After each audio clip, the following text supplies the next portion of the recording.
bem-vindo ao ambiente de estudos do oftalmocurso. Pessoal, vamos falar hoje de orbitopatia de Graves. Eu gosto pra caramba desse tema, porque é uma coisa que a gente vê muito na urgência. E é legal de mostrar, porque é bem visual, tem várias complicações, tem várias nuances, internação, é bem legal, bem legal. Então vamos entender isso aqui. Então, o que eu preciso do resumo da aula de hoje da orbitopatia de Graves? Eu preciso que você saiba os sinais clínicos, o que é sinal de Dalrymple, sinal de Kocher, o que é o flare temporal, que andou caindo na sua prova, né? Eu preciso que você saiba a fisiopatologia, né? Como é que ocorre o aumento do músculo ou da gordura. Eu preciso que você saiba a retração palpebral, né? O músculo de Miller e a ação dela com a retração palpebral. Eu preciso que você saiba os subtipos da doença de Graves, que é o tipo 1 e o tipo 2. E eu preciso que você saiba o tratamento da doença de Graves, que vai ser corticoide, tapazol e descompressão da órbita, dependendo ou não da gravidade do caso, tá? Então, você sabendo isso aqui no final da aula, estou muito feliz. E mais um detalhe que é o impacto do cigarro, do tabagismo na doença de Graves, que é uma coisa que tem caído ao longo dos anos nas provas, aí praticamente todos os anos seguidos, tá bom? Então, vamos lá e tamo junto. Então, o que é a orbitopatia de Graves? É uma doença autoimune da órbita, né? Então, você vê que não é da órbita como um todo, tá? É uma doença inflamatória da órbita. Então, ela pode dar blefarite? Pode. Aumentar a carúncula? Pode. Ela pode dar quemose? Pode. Ela pode dar uma conjuntiva mais hiperemiada? Pode. Tanto é que a carúncula vermelhinha, a prega semilunar vermelhinha, quemose, são critérios para a doença de Graves aguda, tá? Então, se você estudar lá no EUGOGO, por exemplo, que é um consenso europeu sobre o uso de corticoide e do tratamento da doença de Graves, você vai ver que tem essa classificação lá e esses são sinais importantes que a gente deve valorizar, beleza? Ela, doença é uma caracterizada por retração palpebral, óbvio, porque é simpático, né? O músculo de Miller vem e a órbita vai para fora. Então, puxa o levantador e o músculo de Miller para trás e o olho vem para frente, né? Então, toda vez que o equador do olho sai da linha da órbita, a gente chama de proptose, a gente vai ver isso na tomografia. E 90% dos pacientes apresentam alteração hormonal, alteração do TRAB, anti-TPO e T3, T4, tá? 10% pode vir isoladamente, não é o comum, mas pode acontecer. Então isso é importante que você saiba. Então, o que é a fisiopatologia? Infiltrado linfocitário, né? TH1, TH2, ok? Neoadipogênese dos fibroblastos, tá? Então, isso é importante por quê? Porque a gente tem dois subtipos. Um que aumenta a gordura, né? Então, a neoadipogênese é fácil, né? Então, a gordura vai aumentando dentro da órbita e vai empurrando o olho para fora. Ok. Mais comum em mulher, vocês vão ver jovem, ok. E a neoadipogênese da gordura perimisial. Então, o músculo fica gordão, né? Que é mais comum em homem mais velho. E é a que dá olho torto, que dá estrabismo restritivo, que dá contratura muscular, coisas que a gente vai ver aí que vão estar presentes nas suas provas. Beleza? Então, subtipo 1, aumento da gordura orbitária, a gente já sabe disso, né? Que é a da mulher jovem, ok? E como a gordura envolve o olho como um todo, empurra o olho para frente, a proptose é axial, ok? Então, na hora que eu vejo na foto, na prova, se o olho está todo para fora, eu vou pensar no subtipo 1. Se o meu olho está deslocado para baixo e para nasal, eu já vou pensar no aumento muscular, subtipo 2. Por quê? Porque os músculos que são mais acometidos são inferior, medial, superior e, por último, lateral. Então, o meu reto inferior vai estar muito forte, o meu reto medial vai estar muito forte, o meu olho vai ser puxado para baixo e para dentro. Beleza? Então, tá aí a lógica do desvio ocular e da proptose ser extraaxial, porque são esses dois músculos que estão mais contraturados, mais fortes. Então, Com relação à orbitopatia distireoidiana, assinale a correta. É a causa mais frequente de retração palpebral em adulto? Boa essa, hein? Acomete homens e mulheres com a mesma frequência? Toda doença autoimune, mas como em mulher, né? Praticamente todas. O músculo reto superior e inferior são acometidos com frequência semelhante? Não, a gente sabe que o inferior é mais o medial, superior e, por último, o lateral. A gravidade da doença correlaciona aos níveis séricos de T4 livre? Não, a gente sabe que a gente pode ter ortopatia com nível sérico normal, né? Então, letra A é a principal causa de retração palpebral em adulto, ok? Então tá aqui, ó, ortopatia de Graves. O que eu vejo aqui, ó? O olho desviado para baixo e para dentro. Olha o tamanho desse reto medial. Faz sentido o olho estar desviado para dentro? Faz todo sentido, ele está enorme, né? Muito maior do que o reto lateral, né? Não faz o menor sentido. Então, a gente consegue ver isso com nitidez. Outra coisa que dá para a gente ver bem também é aqui, ó. O tendão, ele está polpado e o músculo está gordinho, tá? Então, isso é uma característica da doença de Graves. Tendão polpado, músculo gordinho, tá? Então, tudo gordinho, a gente pensa mais em miosite, pseudotumor orbitário. Tendão normal, músculo gordinho, doença de Graves. Como eu falei para vocês, é dos linfócitos, então uma infiltração generalizada, né? Não vai ser só da gordura. Estrabismo restritivo eu vou ter no subtipo 2, tá? Linfócitos T helper, polpa o tendão, retração palpebral principal causa em adultos e a gente pode ter exoftalmia em até 60% dos casos. Então você vê, não é todo mundo, né? 60% dos casos. Manifestação clínica. Então, o que eu estou vendo aqui? Né? Eu estou vendo uma retração importante. Olha aqui, ó. A pálpebra ela não tampa o limbo superior 1 a 2 milímetros. Aqui ela está muito para trás. Ó. Né? Aqui ó, eu ainda tenho o escleroshow embaixo. Então, está retraída tanto a pálpebra de cima quanto os retratores inferiores. Né? Que é a face assustada. Né? Que é sinal de Kocher. Entendeu? A retração sinal de Dalrymple. E quando você tem uma retração só temporal, a gente chama de flare temporal. Beleza? São causas de retração palpebral com exposição da esclera. Ok. Aneurisma de artéria comunicante anterior e síndrome de Duane tipo 1. Então, Duane a gente sabe que quando olha para dentro, em adução, a pálpebra fecha. Ok? Então, errado. O aneurisma de artéria comunicante posterior que pega o oblíquo, o oculomotor, e também causa uma pitose. Hipotropia, ok, se o olho está para baixo, a pálpebra acompanha, então é uma descida da pálpebra. Instilação de colírio de pilocarpina, ele fecha a pupila, né? Ele é parasimpático, quem causa retração é o simpático. Orbitopatia de Graves, sim. Remoção excessiva de pele na blefaro inferior? Sim. Você pode puxar demais, a pele fica assim, aí o olho fica aberto. Ok. Ressecção do músculo reto vertical? Instilação de colírio de tropicamida? Tropicamida também é parasimpático, tá? Então a gente fica com a melhor, seria a letra C, ok? Na verdade, a tropicamida é um antagonista parasimpático, né? Mas ela não chega a causar retração igual seria, por exemplo, a fenilefrina, né? Então, ficamos com a letra C, que é a melhor opção. Muito bem. Manifestações clínicas. Neuropatia óptica compressiva, né? Então, a gente vai ter quando? Quando o músculo ficar gordinho, né?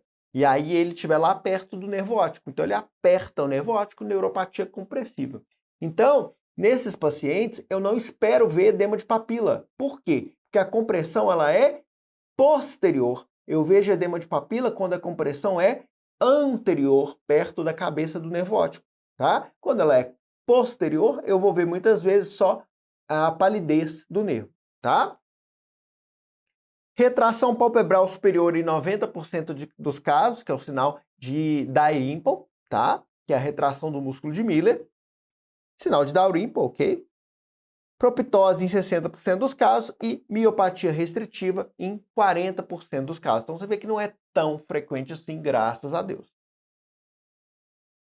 Na doença orbitária inflamatória associada a distúrbios da tireoide, ortopatia de Graves ou ortopatia distireoide, existe um sinal oftalmológico conhecido como flare temporal, que corresponde a esotropia por fibrose do reto lateral? Não, ele é o mais raro de ficar fibrosado. Quemose conjuntivocalis na região da lateral da conjuntiva bulbar? Não.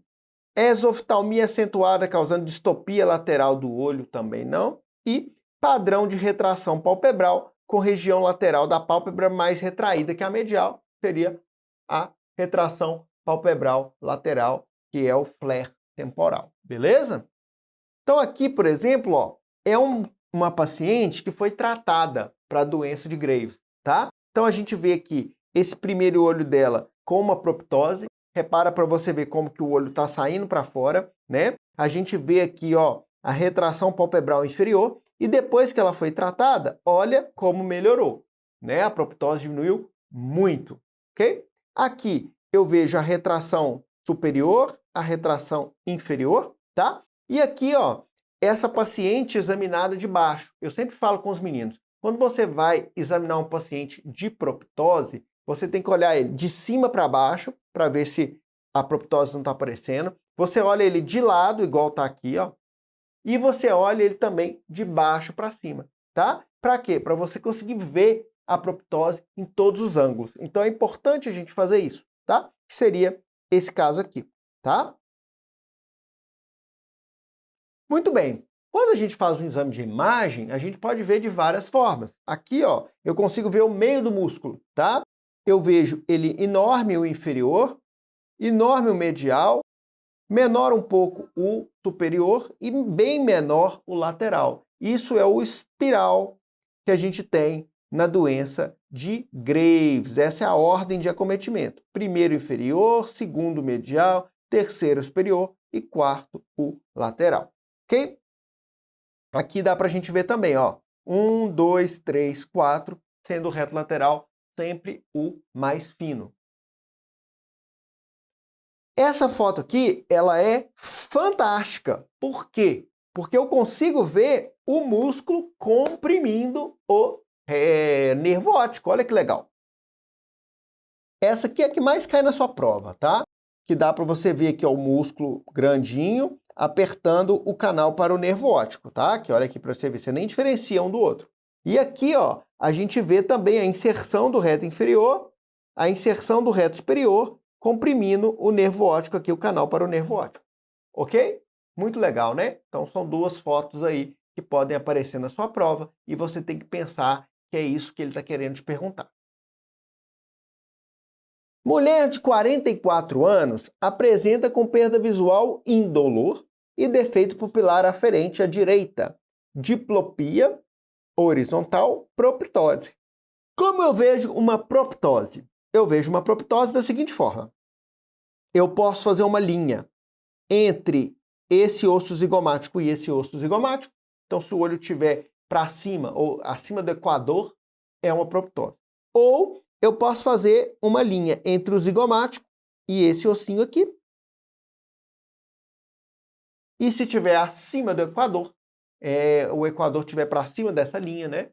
Também é uma proptose. Então a gente vê aqui claramente, ó, que tem uma proptose dos dois olhos, tá? Muito bem. Ela é maior à direita, ok, há 2 semanas, refere perda de peso, que é um sinal da doença de Graves. Palpitação, ok, também é descarga simpática, adrenérgica. E aqui a gente vê claramente o músculo gordinho com o tendão polpado. Ou seja, tranquilo, doença de Graves bem típica. O diagnóstico mais provável é pseudotumor orbitário? Não. Por quê? Porque o tipo de lesão do músculo é de Graves. A descompressão cirúrgica é uma opção terapêutica para evitar a lesão irreversível do nervo óptico? Perfeito. Perfeito. Se você tem uma compressão do nervo óptico, e a gente sabe que tem, porque falou que tem defeito pupilar aferente à direita, né? E diplopia, então a gente sabe que é um subtipo 2, a gente tem que pensar, a descompressão de uma parede, duas paredes ou até três paredes é uma opção para esse tipo de coisa. Então, letra B, tá? Necessita de biópsia da lesão orbitária? Inventou, né? Inventou. A diplopia horizontal é decorrente do estrabismo parético? Ok. A gente tem uma paresia? A gente não tem uma paresia, a gente tem um excesso de força do músculo. Ele está contraturado, ele está puxando demais. Ele não está parético, tá bom? Então, cuidado. Então, essa aqui é a letra B de bola. Assinale a alternativa correta a respeito do exame propedêutico ilustrado na foto. Então tá. O que é isso aqui? Esse é o exoftalmômetro de Hertel, né? A gente tem uma reguinha, a gente tem dois espelhinhos assim, e aí na hora que a gente coloca a reguinha, você vê o grau do lado e vê o tanto que a córnea está para frente. Pode ser 17 milímetros, 18 milímetros, 20 milímetros, 22 milímetros. Essa medida ela varia de pessoa para pessoa e de raça para raça. Então, o importante é você ter uma primeira medida e ver se essa medida aumentou ou diminuiu em relação àquela própria pessoa, tá bom? Então, esse é um grande ponto. O aparelho média distância entre os rebordos orbitários laterais, está aqui, chamada de base. Nos valores até 2 milímetros, é classificada como enoftalmia. E quando maior que 3 milímetros, identifica exoftalmia? Não, a gente pode ter até 15, né?